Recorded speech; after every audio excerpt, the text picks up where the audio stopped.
21 साल लंबा इंतजार और काम तमाम। ये कहानी है मोसाद के उस खुफिया ऑपरेशन की जिसने दुनिया को दिखाया एक सिटीजन की मौत का बदला इजराइल किसी भी हद तक जाकर ले सकता है।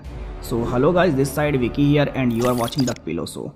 साल 1989 के गर्मी आए इजराइल में 1 महीना हो चला था और 3 मई की शाम मासमिया इंटरसेक्शन पर खड़ा एक 19 वर्षीय युवक खुशी के मारे झूम रहा था।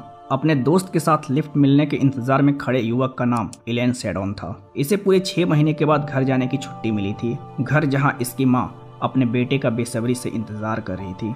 आधे घंटे इंतजार करने के बाद आखिरकार एक सफेद रंग की गाड़ी इन दोनों दोस्त के पास आकर रुक जाती है और अंदर बैठे 2 युवक लिफ्ट का न्योता देते हैं।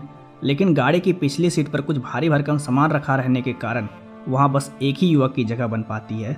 इसलिए अपने दोस्त से बात करने के बाद इलेन इस गाड़ी में बैठ जाता है क्योंकि उसे पास ही स्थित एस्केलन शहर जाना था। ये दोनों गाड़ी वाले भी उसी तरफ जा रहे थे। महीनों बाद अपनी मां से मिलने की खुशी में इलेन चुपचाप पीछे बैठा हुआ था कि तभी अचानक से ये गाड़ी एस्केलन की जगह पल्मा चीन की ओर मुड़ जाती है। गाड़ी को गलत दिशा में जाता देख इलेन उन दोनों से कहता है, शायद हम गलत डायरेक्शन में मुड़ गए हैं, पर उन दोनों युवक से कोई जवाब नहीं मिलता है। तभी इलेन कहता है, अगर आपको इस रास्ते पर जाना है तो आप मुझे यहीं उतार दो। तभी एक युवक अपनी गन निकालता है और इलेन की तरफ घुमाकर ट्रिगर दबा देता है। इलेन को गोली मारने के बाद ये दोनों आदमी कुछ ही दूर जाकर एक गहरा गड्ढा खोदकर इलेन के पार्थिव शरीर को दफना देते हैं और वापस अपनी गाड़ी में बैठ गायब हो जाते हैं। उधर इलेन के इंतजार में उसकी मां परेशान हो रही होती है, लेकिन उसकी मां को कहां पता था ये परेशानी अगले 7 सालों तक रहने वाली थी। इलेन के परिवार को उसका पार्थिव शरीर मिलने में इतना समय जो लगने वाला था। सफेद गाड़ी में सवार वो दोनों आदमी जो इलेन को मारकर गायब हो गए थे, असल में वो कोई इजरायली नहीं बल्कि हमास के अंडरकवर ऑपरेटिव्स थे, जो हमास के टॉप सीक्रेट स्क्वाड 101 के मेंबर्स भी थे। एक अत्यंत और खूंखार यूनिट जिसका केवल एक ही उद्देश्य था, इजरायली फौजियों का अपहरण कर उसका खात्मा करना। अब सवाल ये था, इजराइल इस कत्लेआम का बदला कब और कैसे लेगी, पर किसे पता था इस बदले का इजराइल और मोसाद को 21 साल लंबा इंतजार करना पड़ेगा। महीने साल में बदल गए थे और साल दशक में। तरक्की की सीढ़ियां चढ़ रहा अल मबू समय के साथ ये पूरी तरह भूल चुका था कि इस दुनिया में मोसाद नाम की भी एक चीज होती है। महमूद अल मबू वही शख्स था जो इस कत्लेआम का जिम्मेदार था। इससे पहले कि मोसाद इस कत्लेआम का बदला लेते, उससे पहले मोसाद को एक और डर सता रहा था, जो था मोसाद के द्वारा नॉर्वे में किए गए सीक्रेट ऑपरेशन। इस ऑपरेशन में मोसाद के द्वारा नॉर्वे में कुछ ऐसे सबूत छोड़ दिए गए थे जिसकी वजह से इजराइल पर बहुत सारे सवाल उठे थे और अब मोसाद को इजराइल से हजारों मील दूर जाकर इसे अंजाम देना था। महमूद अल मबू इजराइल से भागने के बाद कई देशों में भागता फिर रहा था, कभी चाइना तो कभी ईरान, कभी सीरिया तो कभी सूडान, और फिर वो यूएई जा पहुंचा। इस दौरान मोसाद उसके बारे में जानकारी जुटाने की कोशिश करते रहती है। तब जाकर पता चलता है अल मबू का दुबई आना जाना लगा रहता है। अब इजराइल को मबू को मारना भी था, लेकिन ऐसे देश में मारना था जहां उस पर उंगली न उठे। उस वक्त मोसाद को लगा दुबई एक आइडियल जगह है। दुबई के पुलिस और इंटेलिजेंस को लेकर भी मोसाद की जानकारी थी कि इतनी हाई फाई नहीं होती है, तो वहां पर ये काम आसान हो सकता है। 2009 जनवरी, फरवरी, मार्च मोसाद की टीम दुबई पहुंचना शुरू कर देती है और महमूद अल मबू के ठिकाने की जानकारी हासिल करने लगती है।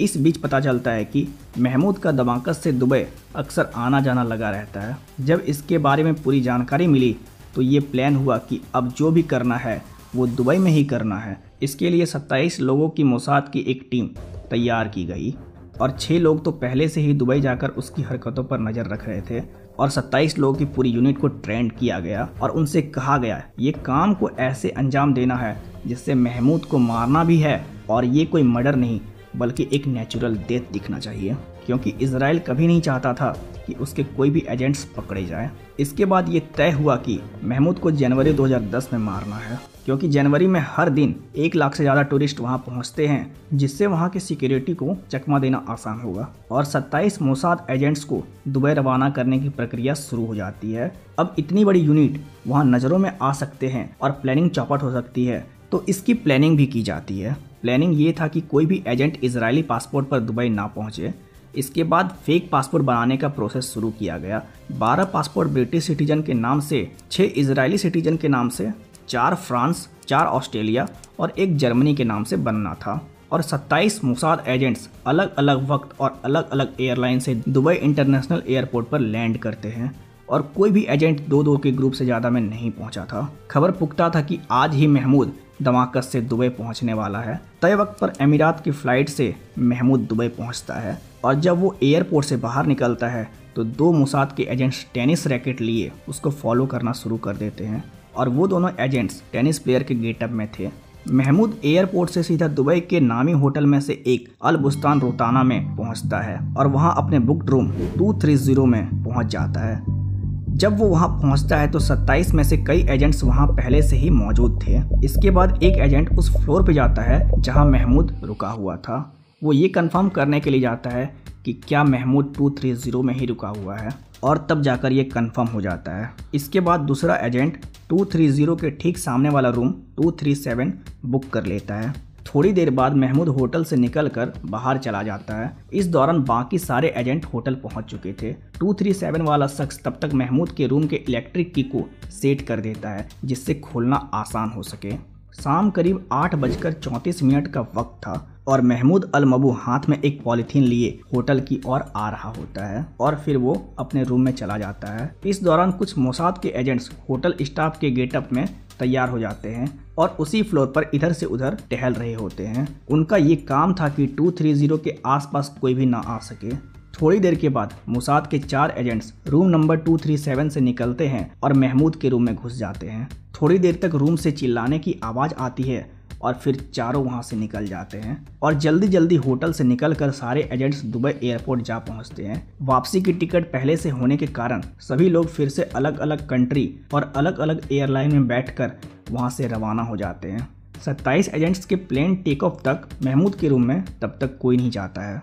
उसके बाद होटल का एक स्टाफ कोई इमरजेंसी कॉल लेकर महमूद के रूम में पहुंचता है पर अंदर से कोई आवाज़ नहीं आती है। बाद में जब वो स्टाफ अपने सीनियर को बोलता है और मास्टर की से दरवाज़ा खोला जाता है तो सब लोग देखकर हैरान हो जाते हैं। महमूद अल मबू बिस्तर पर पड़ा हुआ था। फौरन डॉक्टर को बुलाया जाता है और हॉस्पिटल ले जाया जाता है। तब जाकर पता चलता है महमूद की मौत ब्रेन हेमरेज से हुई।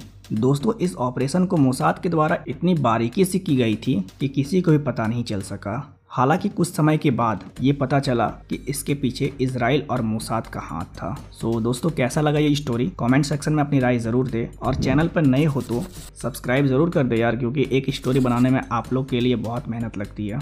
सो धन्यवाद। जय हिंद, जय भारत।